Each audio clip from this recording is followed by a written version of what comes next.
Hello and welcome along. We are talking MMA, all the latest news as well. I'm very pleased to say that an MMA legend, former referee, turned Bellator host, it is Big John McCarthy. How are you, sir? Good to see you. I'm good. How you doing, brother? Yeah, I'm very well. I'm very well. This is going to be a good one for you as well because we're going to see yourself. Not only are you hosting Bellator MMA Recharge, you're going to be starring in it as well for Kimbo Slice against Ken Shamrock in the main event this weekend on Sky Sports. Michael Chandler as well on that card. Daniel Strauss, Bobby Lashley, Patricio Freire, Pitbull up against Daniel Weichel in a co-main event as well. What an event. Does it stir the memories five years ago or so? There was that night had some epic fights, especially the fight between Weichel and Pitbull. That was a world title fight. And Weichel, he was doing really well. He almost had Pitbull out in that fight in the first round. The bell rings. I stop the fight, and he comes out aggressive, and he overextends, and Pitbull waited, hits him with a left hook, and puts him out. I mean, it was an incredible fight. If you go back and watch it, you're going to see how close Daniel Weichel was to becoming a world champion on that night. You were the ref in the main event between Slice and Shamrock. Just tell us what the atmosphere was like before that. And Ken Shamrock, veteran, was probably pushing it, wasn't it? 51 years of age at that point. You're pushing it at 51. Ken, there's certain things about Ken. And, people can say whatever they want about his fighting abilities and what he did as a professional. But he is one of the pioneers of the sport of MMA. If you go back to UFC 1, Ken made himself off of, it was the loss, and he has his reasons for why he says, that occurred. But when he lost to Royce, he got out of the cage and he did an interview and they were trying to say, do you believe you're the second best fighter here? And he goes, no. He says, I lost. He says, and he was I didn't make it to the finals, but I'll be back. And he ingratiated himself. And then he became the guy that no matter who he was going to fight, he sold it so well. Yeah. Ken was the ultimate guy in making people believe he was going to annihilate his opponent. And when it came to Kimbo, they had the history of, they were supposed to fight in a promotion called Elite XC, and that was the promotion that Kimbo was the star of. And they brought Ken in because they were trying to push Kimbo, and they thought that Kimbo would beat Ken. And Ken somehow gets cut. I don't know how. But there was, questions about pay, and that fight never happened. But that ended up leading to Kimbo's first loss in MMA against Seth Petrozelli. And so I think Kimbo held a little bit of animosity towards Ken for what he pulled and how he made things change for him. What is the legacy? Because it's incredible to watch the fight, to watch the pre-fight interviews as well. He was so vivacious as a person. To think that he died tragically a year after that. We've recently passed, I think, the 4-year anniversary of Kimbo Slice's passing. What's his legacy to you? It's so hard for people to understand who Kimbo was because they have a perception. They see this guy, he became famous he made YouTube. You can take a look at YouTube, what it is now. It was Kimbo Slice in that backyard brawl that they put on YouTube against Big D. And it's not only the fight, it was something that he did. And that was when, he puts his hands down and he goes, hit me. And the guy hits him and he just said, that's all you got, boom. And he opens up, and that just took people and drew them into Kimbo as a person, as this presence. And he had a personality that was special. He was magnetic. And once you met Kimbo, you loved him. He was the nicest guy. He was so kind to everybody that he was around, and he was funny, and he could fight.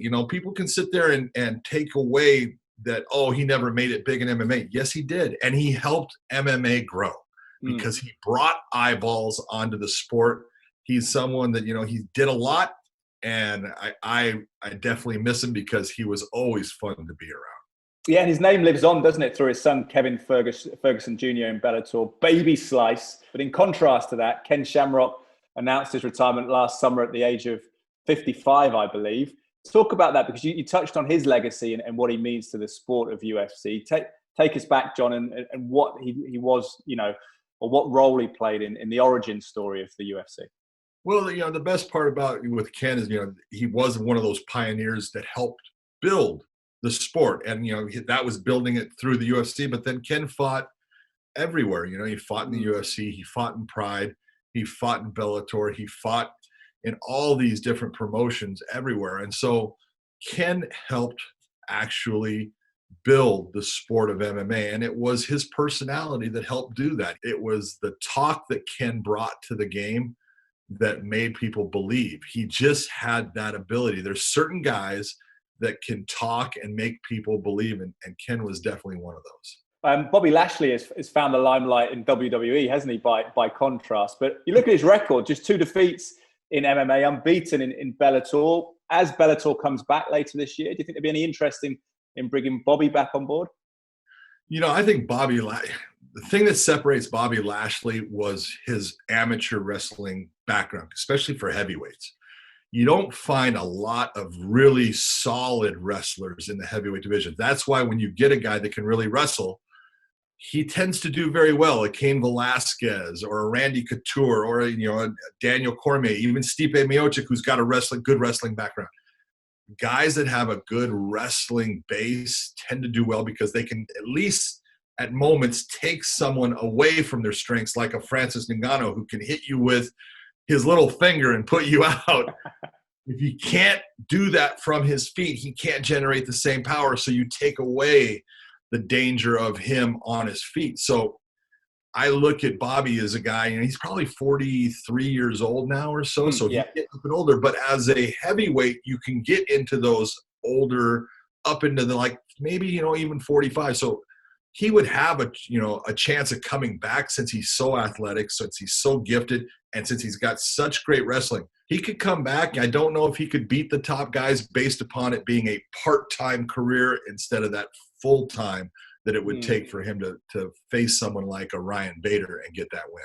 Let's talk about an interesting a sideshow in mixed martial arts at the moment, which is Jon Jones and various aspects of it. But we're on the subject of Bobby Lashley. So a quote for you regarding him. He says, when you compare boxing to MMA, some of the fighters can get frustrated. Somebody like a Jon Jones should be making at least somewhere in the ballpark of other people in combat sports, such as boxers. I think Dana White should take care of the fighters more, because I've heard from so many different fighters that have talked about what they make compared to what the UFC is taking. Now, you've been on all sides of the sport. Do you think there has to be a little bit of empathy for the organizations, UFC and Bellator at the moment, the way the financial landscape is shaping up? What's your assessment of the Jon Jones contractual situation?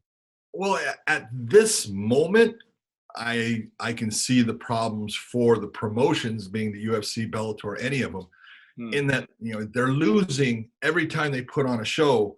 There's no crowd, and so they're all of that what we call gate.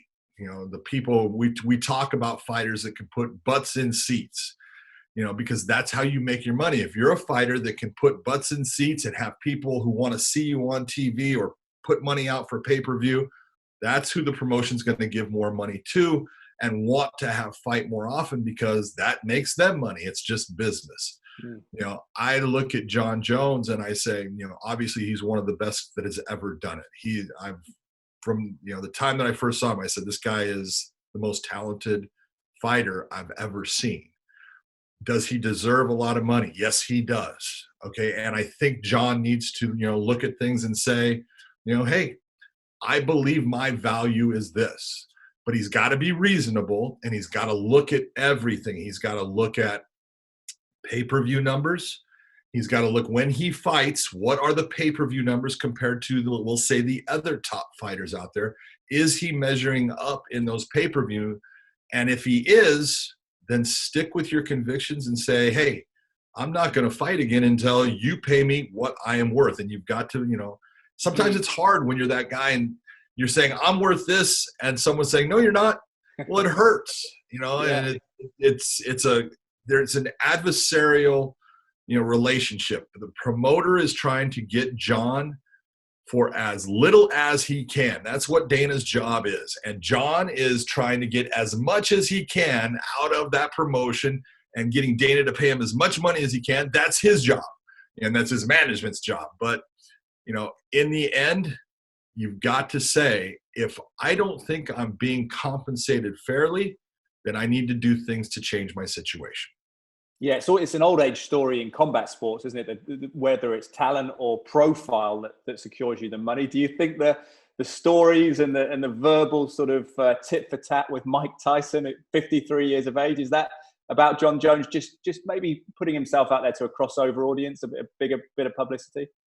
I think it's more publicity than anything. I think Jon has nothing but respect for Mike Tyson. Any combat athlete looks at Mike Tyson and goes, I'm going to bow down because, you went and you did it all. And he was so special. You talk about a guy, hey, look at your pay-per-views. Well, that's a guy that butts in the seats, but, people wanting to pay for the pay-per-views. Mike Tyson was the guy. He brought that. And I think Jon has nothing but respect for Mike. And I don't think Jon truly wants to fight Mike Tyson. And to say that, I'll fight you in the boxing, but you got to fight me. And, I don't want to see that. I don't want to see Mike Tyson fight Jon Jones because I have respect for Mike. He's 53 years old. If Mike Tyson wants to go back and fight another older fighter, I'm all for it. If Jon wants to just go and cross over, he's a champion, and there's other boxing champions out there. There's, guys like, Deontay Wilder, who just lost his championship, but you want to go fight a real boxer now, fight someone that's close to your age? There's Deontay. There's Tyson Fury. Are they going to step into an MMA cage with you? No, they're not. They're not stupid. They'll take you into their sport because, that's being smart. But I think, Jon is looking at trying to, get people out there talking, and he's looking for a way to build up interest in him having a big money fight. And that is what Jon is supposed to do. That's his job. Recently, Paul Daly, let's talk about Bellator Interim welterweight title. He's come out again, mooted an interim welterweight title as the current champ, Douglas Lima, is moving up to fight for the vacant middleweight title. What's your assessment, your emotional feeling on interim titles and what they mean? Sometimes I think an interim title is good, especially if you have a champion that ends up getting hurt and doesn't want to relinquish that title. And there's a lot of reasons why they don't want to relinquish that title, and it's understandable. It's sometimes good to say, well, we need to have the other fighters in that weight class have a goal, have something to fight for.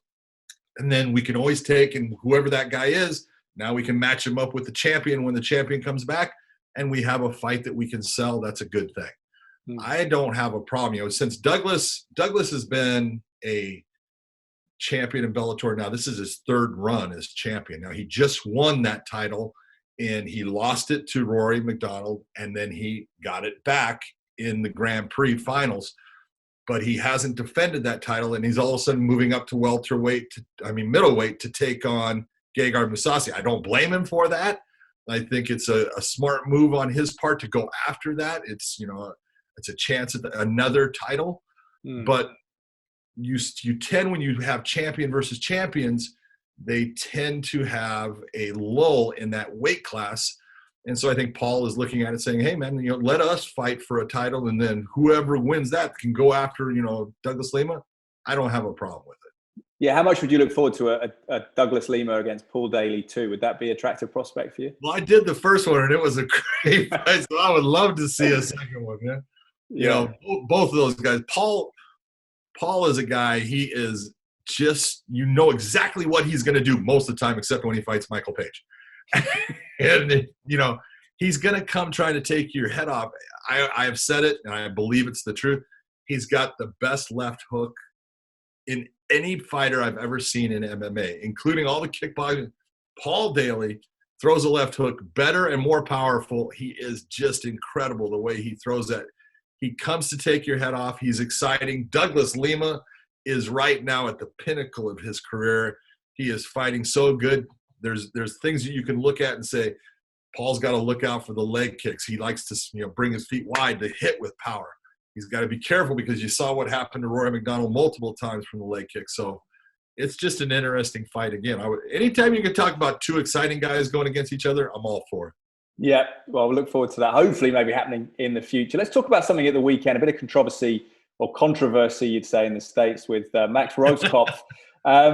UFC debut, asked his cornerman, Robert Drysdale, to call it, to quit the fight at the end of the second round. The corner had thought he'd won the first. Second round had gone against him, heavily against Austin Hubbard. Ultimately, it did get called before the third round ensued. Dana White has come out and stuck up for Rohskopf, says that, you know, he's taken it on 5 days' notice. Some fighters, though, have criticised Max Rohskopf. As a former referee, what was your assessment of the situation and the corner? Did they support young Max well enough? What's your take on it? I think the story needs to actually be told truthfully as far as what occurred, because fighters saying they want out of fights happens a lot. Now, it doesn't happen a lot at the level of the UFC. The UFC, you don't see it a lot. You've seen it a couple of times, you know, and it happened with Raquel Pennington against Amanda Nunes. And, you know, her corner pushed her back out. And back then I said, look, when a fighter tells you, I'm done, get me out, it doesn't matter how much coaching you do at that point to try to bring them back. Up here, they've checked out. Now, I have no problem with what Robert Drysdale did. And let's be honest about the situation. Robert Drysdale tried to talk his guy back in. He tried to mentally get him back into the fight. Do I think that he's going to be successful in that? I don't think he's going to be successful in that. But he's trying because he knows that, hey, this is, you know, I've worked with Max. I know Max. I know how good he is. I know that he is an outstanding submission guy. He's not going to knock Austin out, but if he can get this fight to the ground again, all it takes is one mistake on Hubbard's part, and Max is going to get a win. So he believes in his guy, and so he's saying, hey, it's okay, come on, take a deep breath, and he's trying to talk his guy through. But when Max continuously says, you know, call it, Rob, call it, I'm done, he's telling you, up here it's shut off, it's time to get him out. Robert does eventually tell the inspector. You see the inspector standing there. He tells the inspector he wants out. Okay, and the inspector then calls Mark Smith, who is the referee. Mark Smith calls time real quick, and then he goes up, waves the fight off as soon as he hears it. That's the right call. It's the whole system actually worked the way it's supposed to when the inspector, if Robert Drysdale did not tell the inspector he wants out, the inspector still should go and call Mark Smith over and say, hey, I have heard he wants out of this fight. And so that way Mark can have a conversation with him. But overall, everything worked out well. I understand why Robert Drysdale did what he did, but I'm just saying that, you know, when a fighter tells you he wants out, get him out of the fight. It's not, people put too much importance on a simple fight. Yes, he's going to have a loss on his record. So what? Yeah. Have you ever seen a fighter be turned around by the corner, change their mind, and come back out? No. And then I've seen them go back out, but I've never seen them be successful. That's interesting. That's telling. And what, in terms of the overall lessons of it, is there a lesson about taking a fight at short notice, weight cutting, and a lack of preparation as well? Yeah, well, you know, I think that's the real story behind what we saw with Max. Is Max went out there and he, you know, off of 5 days notice, he was not in fight shape. He's in shape, but when the fight starts to not go his way and he starts to be pressured and has to work harder than he is capable of working based upon no training camp and just the amount of training that he's had to get him ready for that fight, fatigue, you know, there was a coach in football here in the States long ago, Vince Lombardi, that said fatigue makes cowards out of all of us. And it's, you know, it doesn't make you a coward. It just makes you unable to continue. Once your mind starts to tell you, I'm exhausted, I'm done, you're going to be done. And so I think Max tried to go out there and get a quick win. And when that didn't happen, the wheels started coming off of the cart a little bit more. And if you watch the second round, I think Max could have won that first round. And in the second round, he lost it bad. He took a lot of big shots. Now, Robert was saying he wasn't injured, and he's right. He got himself through those shots, but he got hurt in the fight. You can see it. And I think the judges actually went 10-8 on that round, which is telling you that he's starting to, go in that downhill slide fast. And as soon as you get to the point where he's saying, I'm done, he's checked out of that fight. Nothing good's going to happen. He's only going to get hurt. Let's get him out. Let's bring him back. He can do it all again. Even if the UFC lets him go, so what? He's going to go on. He's going to be able to get new fights. He's going to build his career back up, and he's going to end up back in the big shows. Yeah, let's hope so. I think there's a quote that came over from Mr. Lombardi all the way across the Atlantic about sport revealing character, not kind of building it. So we'll see how Max gets on. Wish him all the best. Take us back to the top, John. Looking forward to MMA Bellator recharged this Saturday night. Kimbo Slice against Ken Shamrock and the whole card. How much are you looking forward to reliving that with the viewers? That whole card, 138, was an outstanding card. Just had some great fights on it. So I think everyone's going to really enjoy it. And when you know the whole background between those two guys and the buildup they created, it was a good special night. Big John, pleasure to speak to you as ever. Hope to speak to you again soon, and maybe by then we'll have news of that comeback Bellator card as well. Yes, sir. Can't wait for that. Good man. Thank you.